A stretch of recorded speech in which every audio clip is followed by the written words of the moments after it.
Alabado sea el Dios y Padre de nuestro Señor y Salvador Jesucristo de Nazaret. Un saludito siempre a todos los hermanos y a todos los amigos y a toda la familia en la común fe, que tengan la dicha de poder conectarse a esta corta reflexión de la Escritura, la palabra del Señor. Nuestra única intención es lo que Pablo dijo, que le ayudaran a orar o que oraran por él para revelar el misterio de Cristo. Y ese debe ser el propósito de todo ministro que navega por estas escrituras, de que el nombre del Señor sea conocido por aquel que no lo conoce, y de que el pueblo de Dios sea edificado con la sana doctrina, con la palabra no adulterada. En 2 Corintios, en el capítulo 2, verso 17, el apóstol Pablo dice que el Señor es el que habla a través de nosotros como vasos de barro, y que no solamente el Señor habla a través de nosotros, sino que Él está delante de nosotros también escuchando. Por eso dice que de toda palabra dicha los hombres daremos cuenta.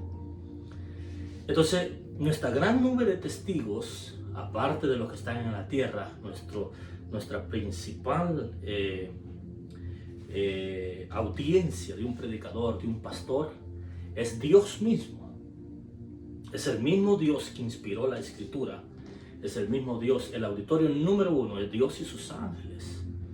El libro de los Hebreos dice que nos hemos acercado a la compañía, a la Jerusalén celestial, a la compañía de los profetas, de los espíritus de los profetas hechos ya perfectos, que representan esta gran nube de testigos, dice. Entonces tenemos testigos humanos, tenemos testigos angelicales y tenemos testigos en el mundo espiritual del reino de las tinieblas que, como dice Pablo, para anunciar este evangelio a los principados y a las potestades también. Entonces, ¿qué responsabilidad la que tiene un ministro, un predicador, de poder llevar la Escritura conforme está escrita? Un saludito siempre a todos los pastores, amigos, que también están ejerciendo el ministerio. Que Dios les guarde y les bendiga y cumpla el propósito en sus vidas. Yo quiero hablar hoy del Dios revelado. El Dios que se reveló a los hombres. Y ese pasaje está en Primera de Timoteo, en el capítulo 3 y el verso 16. Es un verso muy conocido por todos nosotros los que creemos en la doctrina del Dios Trino, en el Dios que se manifestó como Padre, como Hijo y como Espíritu Santo. Y hay pruebas en la Escritura de lo que nosotros creemos. Y lo que está escrito, escrito está, dijo el Señor, y conforme a lo que está escrito nosotros vamos a ser juzgados. Por eso dice que no le pongamos ni le quitemos, sino que nos dejemos guiar por lo que está escrito. A la ley y el testimonio, cualquiera que de ellos se salga ha errado en el blanco. Y por lo tanto, dice, cualquiera que no enseñe estos mandamientos a los hombres o que le quite, dice, será llamado muy pequeño en el reino de los cielos, pero aquel que los enseñe será llamado muy grande. ¡Qué bendición, hermano! Dice la Escritura así en 1 Timoteo, en el capítulo 3 y el verso 16. E indiscutiblemente, o sea, no hay discusión, no hay ninguna duda, no hay ningún signo de pregunta de que si es cierto o no es cierto. El apóstol Pablo, inspirado por el Espíritu Santo, como conocedor de toda la Escritura, él va a dar una verdad certísimamente cierta a su hijo Timoteo. Indiscutiblemente grande es el misterio de la piedad. O sea, es sin discusión que el amor que Dios tuvo para con nosotros, el prójimo, es un misterio que nosotros los seres humanos no lo podemos entender, pero que está allí en la Escritura.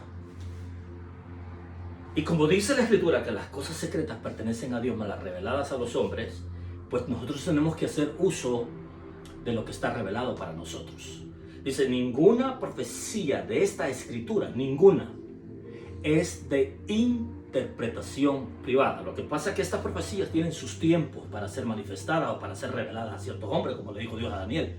Esta profecía que te estoy enseñando, Daniel, es para los tiempos del fin. Los tiempos del fin empezaron en el día del Pentecostés, profetizado por Joel 2:28, y Pedro dice, esto es lo que profetizó, que en los postreros días. Entonces, a partir de la venida del Espíritu Santo hay muchas profecías que se han estado siendo reveladas. Cuanto más ahora que estamos en la última hora, que así le llamo yo, según la parábola de aquellos que vinieron en la mañana, pero otros a mediodía, los últimos vinieron a la última hora. Yo creo que nosotros somos los que hemos venido a la última hora. Entonces, esas profecías que están allí, quizás para usted, para mí, si a Dios le place revelarla, en su momento dado van a manifestarse. Pero este verso que está aquí dice, indiscutiblemente grande es el misterio de la piedad. Dios fue manifestado en carne, justificado en el Espíritu, visto de los ángeles, predicado a los gentiles, creído en el mundo, recibido en gloria. Poderosa palabra de Dios.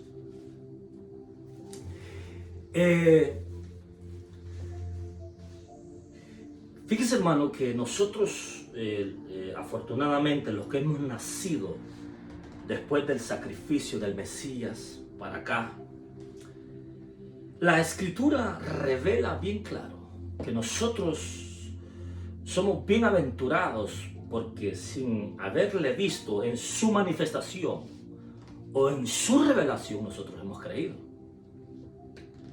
Y por lo tanto, dice el libro de los Hebreos que tenemos un mayor pacto, con mejores promesas que otros hombres, hermanos, o profetas, o santos, o siervos, como dijo el Señor, desearon ver y oír lo que ustedes ven y oyen, porque nosotros oímos las palabras de nuestro Señor Jesucristo, que están aquí ya en la Escritura, cosa que muchos de ellos no la escucharon. Pero, y no solamente tenemos esa bendición, tenemos la capacidad, como yo lo he dicho siempre, de ser portadores de la presencia del eterno Dios dentro de este templo. Lo que representa nuestro cuerpo y lo que representó el cuerpo de Cristo era el templo donde en el tiempo de los hebreos, o en el tiempo de Israel, esa presencia estaba escondida dentro de ese templo y se movía la presencia, se movía el templo, se movía el campamento. Entonces por eso nosotros como templo y morada del Espíritu Santo tenemos ese privilegio que nadie más ha tenido, de que el Dios del cielo puede vivir dentro de nosotros, y no solamente vive dentro de nosotros, sino nos dirige a toda verdad y a toda justicia. Entonces el apóstol Pablo, conociendo todo lo que era el antiguo pacto, era un fariseo de fariseos, irreprensible en cuanto a la ley, a los profetas, a los salmos. Era un hombre que sabía exactamente lo que estaba diciendo. En el verso, súbase un verso arriba, en el verso 15, el apóstol Pablo le va a decir a Timoteo, nos va a decir a nosotros también, para que si tardo, sepas cómo debes de conducirte en la casa de Dios. O sea, en la casa de Dios, en la iglesia, en el templo, que es la iglesia de Dios, del Dios viviente, columna y baluarte de la verdad. Perdón, mis hermanos.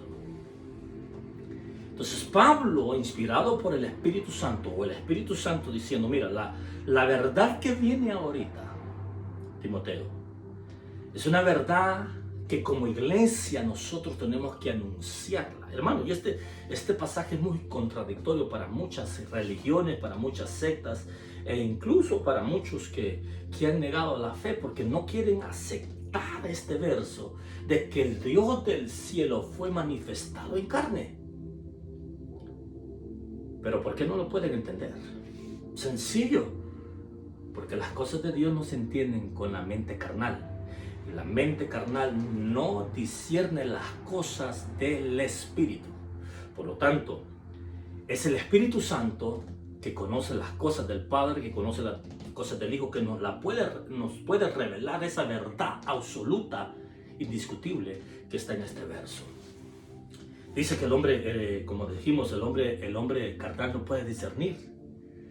Solamente es a través del Espíritu Santo, como lo dice en Juan capítulo 14, que el Espíritu Santo es el que nos convence de juicio, de pecado y de condenación. Es el mismo Espíritu que inspiró esta palabra, la que nos convence de que el Dios que nosotros servimos es un Dios que se reveló. Cuando nosotros analizamos la Escritura en el Antiguo Pacto, ver a Dios, o que Dios viniese a la tierra, o que Dios viniesen de esas personas, había un temor muy grande por los seguidores de Dios. Y era de que ellos tenían temor, miedo de ver a Dios. Y pensaban que tenían que morir. En Isaías capítulo 6 dice: ¡ay de mí, que soy hombre pecador y habito en medio de un pueblo de inmundicia, y han visto mis ojos al Rey Jehová! Tenían miedo a morir. Manoa, los padres de Sansón, dijeron: ¡ay de nosotros que somos gente muerta! Porque hemos visto a Dios.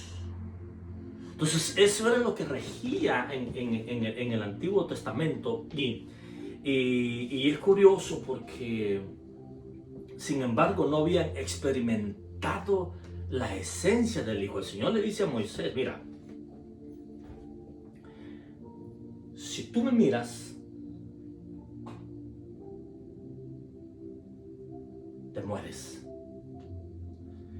Si tú me quieres ver en mi esencia, te mueres. Por lo tanto, te voy a mostrar las espaldas. Y Dios le mostró las espaldas. Pero a partir de la secuencia de esta nueva dimensión en que Dios nos iba a meter a nosotros, los seres humanos,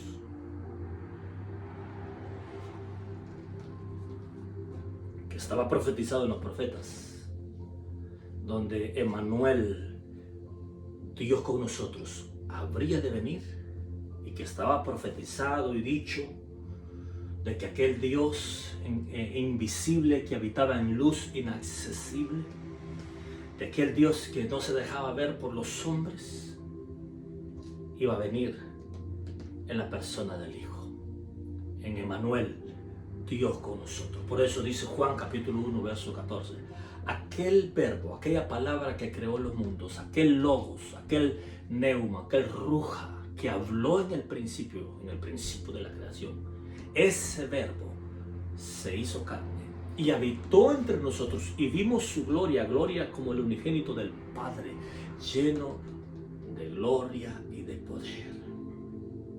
Y a partir de allí, mis amados hermanos, se da esta bendita y hermosa revelación en las Escrituras, donde Abraham experimentó esa verdad. Ese es otro misterio que todavía no lo entendemos. Cómo el Dios del Sinaí, que le dio los mandamientos a Abraham desde el Sinaí, cómo el Dios de Abraham, sí, que le dio los mandamientos en el monte Sinaí a Moisés, que era con truenos, con fuego. Usted puede ver en Génesis capítulo 18, donde Dios compartió con Abraham, comió, convivió, y entonces cuando van camino a Sodoma y a Gomorra, dice la Escritura que Dios dijo: Ocultaré a Abraham lo que voy a hacer con Sodoma y Gomorra, sabiendo yo, dice el Señor, que Abraham le va a enseñar mis mandamientos a sus simientes, a sus generaciones. Y nosotros tenemos bien claro en la Escritura que todavía Moisés no había nacido, que todavía los mandamientos del Sinaí no habían salido, pero ese Dios que estaba ahí con Moisés es el mismo Dios que estaba dando una demostración de lo que habría de ser en el nuevo pacto, cuando el Verbo encarnado tendría que venir a la tierra y habitar entre los hombres y sentir nuestras debilidades, sentir nuestras tentaciones, sentir el cansancio, sentir el hambre, sentir el sufrimiento. Para eso fue la encarnación, para eso fue el que Dios se manifestó a nosotros, para enseñarnos todas esas cosas que ahora nos puede entender a todos los seres humanos. Por eso Él nos sigue llamando a todos nosotros. Tú no puedes venir al Señor diciendo: Señor, yo voy a ir a ti cuando yo ya esté bien. No, tú tienes que venir a Dios como estás, y Él se encargará de hacer lo que tiene que hacer contigo. Participó de carne y sangre para destruir la muerte. Participó de carne y sangre para destruir el poder del diablo. Participó de carne y sangre para destruir los decretos que estaban contra nosotros. Y participó de carne y de sangre para disfrutar su gloria, para poderlo ver. Por eso Felipe, muéstranos al Padre, Señor. Felipe, tantas veces que has estado conmigo y aún no puedes discernir que el que me ha visto a mí, ha visto al Padre. Juan el amado dice: lo que hemos visto, oído y palpado, eso decimos, eso hablamos. Qué tremendo, hermano. ¿Cómo ese Dios que estuvo oculto por los siglos de los siglos, cuando fue el cumplimiento del tiempo, nacido de mujer y nacido bajo la ley, habitó entre nosotros y nos dio a conocer sus maravillas, estando en la carne, estando en esa revelación, en ese desvelamiento en su carne? Él perdonaba pecados, y solamente Dios puede perdonar pecados. No hay ningún ser creado en los cosmos que existen, donde existen creaciones, que alguien pueda decir esa frase. Solamente Dios la podía decir: tu vete y tus pecados son perdonados. Por eso no tiene que haber duda en nosotros que una verdad absoluta es que el Dios nuestro vino en la persona del Hijo y se manifestó en la carne. En Corintios,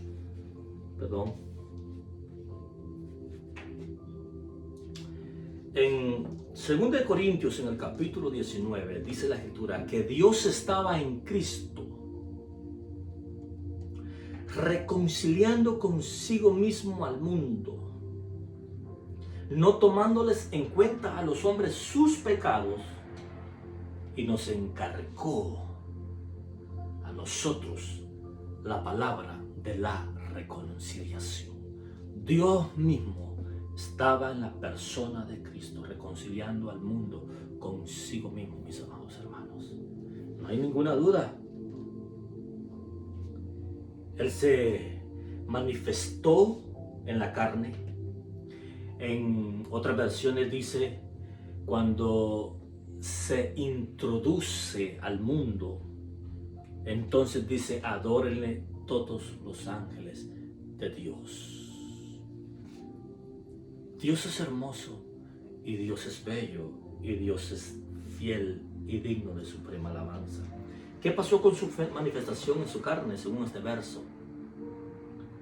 Fue justificado en espíritu, porque resucitó entre los muertos. Visto por los ángeles. Sí, porque él habitaba en un seno inaccesible, donde los querubines, que eran los protectores de la presencia, eran los más cercanos a esa luz. Predicado a los gentiles, porque el misterio de los gentiles, que también los gentiles éramos herederos y coherederos de las promesas, solamente se manifestó cuando el Verbo vino a la tierra. creído en el mundo? ¿Cuántos miles y miles de personas han creído en ese Señor? Yo he creído en ese Señor, por tanto ha sido creído en el mundo. Usted que no lo conoce puede creer en Él. Y recibido arriba en gloria. Él dijo, no me toques, porque no he subido a mi Padre. Por eso dice el Salmo, alzaos sus puertas eternas, y entrará el Rey de la Gloria. ¿Quién es ese Rey de Gloria? Jehová de los ejércitos. Él es el Rey de la Gloria. Yo te invito en esta hermosa hora a que vengas a tu Señor, que reconozca tus pecados, tus iniquidades, tus fallas, tus errores, y vengas a ser parte de esta familia de hombres y mujeres, jóvenes y niños, que servimos a un Dios, y que aunque nuestro primer estado sea pequeño, nuestro final será un final glorioso. Empezamos por medio de Adán, por herencia, muertos en delitos y pecados. Dios nos resucita y nos hace herederos y coherederos de todas las cosas, y nos lleva para que reinemos juntamente con Él en la eternidad. Ese es el destino de los hombres y mujeres que viven en obediencia, en santidad, en rectitud, en fidelidad y en perseverancia hasta el fin. Que Dios te bendiga, que Dios te guarde, que el amor del Padre, la gracia del Hijo y la comunión con el Espíritu Santo esté con todos ustedes, mis amados. Bendiciones. Hasta la próxima. Dios le bendiga, Dios le guarde. Bendiciones.